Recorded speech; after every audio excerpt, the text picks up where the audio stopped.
Watertown police and animal control officers moved in on a home on Cobb Street, acting on a search warrant and alleged complaints from neighbors. Inside, they found 50 animals, most of them puppies and kittens. We did remove 25 dogs, of which about 7 of them were adults and the rest were puppies, and exactly 25 cats and kittens. So we did have a total of 50 animals in a relatively small residence in a populated residential neighborhood. During the morning raid, Watertown Police and Animal Control removed the animals and say most of the dogs and cats were in fairly good health. They are now spread out across area shelters, getting checked by veterinarians. They're in good care now. Each animal is being seen by veterinary staff and will be housed temporarily across not only in our shelter but in the shelters of our mutual aid partners. The man who lives in the home, Martin Oliver, admits things got out of control, but says he took good care of his pets and that they were happy and healthy. Oliver says the issue was that he did not get the animals spayed and neutered in time. I had too many puppies.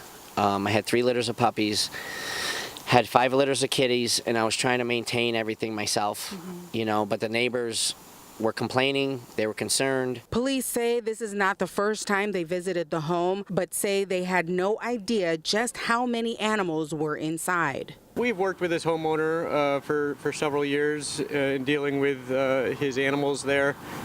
We were certainly not aware of the volume of animals that were in the house until just recently and took action on that. The homeowner believes disputes with his neighbors may have played a role in prompting the raid. Unfortunately, I have problems with my neighbors.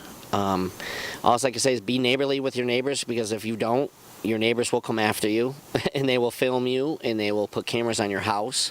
The condition inside the home was also an issue, but Oliver says he tried the best that he could to keep the home clean. I spent 2 hours a day cleaning my home, and they still say, oh, your house needs to be cleaned. I clean my house every day. I would clean my living room for the pee-pee pads and stuff. I would clean it every day, Swiffer my floors, wash the floors, flea treatment. If you can imagine 50 animals in a small house, I think you could probably imagine what the condition of the house was. I have just 2 cats at my house, and they're a lot of work. I couldn't imagine trying to clean up after 50. So for a single resident at that home to manage that amount of care is probably impossible. Under Watertown zoning laws, no more than 6 animals are allowed without a special variance. This home far exceeded that number. It's important to know that animals are both expensive and require a lot of time and commitment. And if you're not able to properly care for them and provide for them, it may not be a good idea. Oliver has been charged with 50 counts of animal cruelty and has a court date for October 14th. Police say the puppies and kittens could soon be up for adoption. In Watertown, Raven Blue, Fox 61.